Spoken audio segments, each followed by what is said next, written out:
सरकारी कर्मचारियों में मौज है, खासकर शिक्षा विभाग में कार्यरत लोगों के मौज है।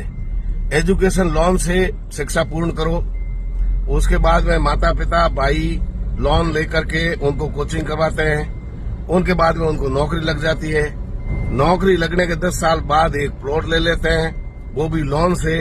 उनके बाद में होम लोन लेकर के मकान बना देते हैं बड़ा शानदार, फिर लोन से गाड़ी उठा लेते हैं और उसके बाद में किस्तें तो सरकारी है, बैंक को भी भरोसा है, लोगों को भी भरोसा है, तो किस्तें बढ़ते रहते हैं। इतने में 15-20 साल की नौकरी हो जाती है, बच्चे बड़े हो जाते हैं, बच्चों के लिए एजुकेशन लोन ले लेते हैं, बच्चों को पढ़ा देते हैं। उनके बाद में जब शादी योग्य हो जाता है तो फिर लोन ले लेते हैं। उनके बाद में पूरी जिंदगी जो है किस्त में और लोन में कट जाती है।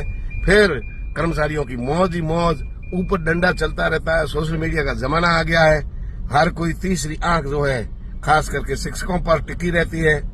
उनके बाद में सेवानिवृत्ति आ गई।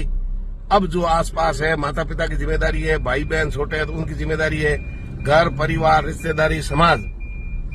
फिर जो ग्रेजुएटी की राशि मिलती है उनसे पूरे लोन चुका करके, जैसे घर से स्कूल बस्ता लेकर रवाना हुए ऐसे ही बस्ता लेकर के सरकारी कर्मचारी वापस अपने घर की ओर लौट आते हैं। इसलिए कहा है कि खाली हाथ आए बंदे, खाली हाथ जाना है। इस दुनिया में क्या कमाना, जो है सब लोन का है और बाकी जिंदगी जो है ये भी तो ईश्वर की दी हुई लोन में ही है।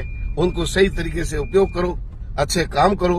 अब शिक्षक के साथ उनके कर्म रहते हैं, उन्होंने कैसी सेवाएं दी, कितने बच्चों का भविष्य सुधारा, सामाजिक पृष्ठभूमि कैसी रही, कैसे वातावरण में वो जिए, आसपास का प्रेम प्यार आदर सम्मान जो है शिक्षक लेके घर पहुंचता है।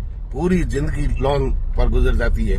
ये मैं केवल शिक्षकों की बात नहीं कर रहा हूँ, हजारों सरकारी कर्मचारियों के साथ भी ऐसा ही हो रहा है। सब कुछ लोन पर चल रहा है, फिर भी लोग कह रहे हैं कर्मचारियों की मौज ही मौज है।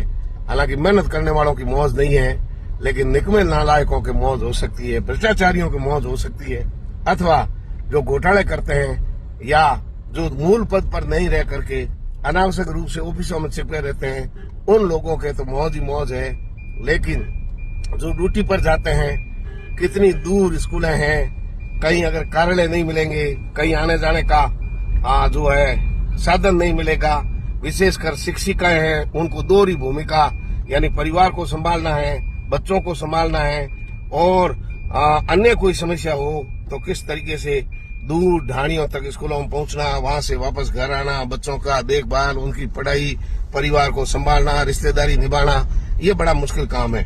हालांकि ये दर्द है विशेषकर शिक्षकों का, लेकिन कई सरकारी कर्मचारी भी इस दौर से गुजर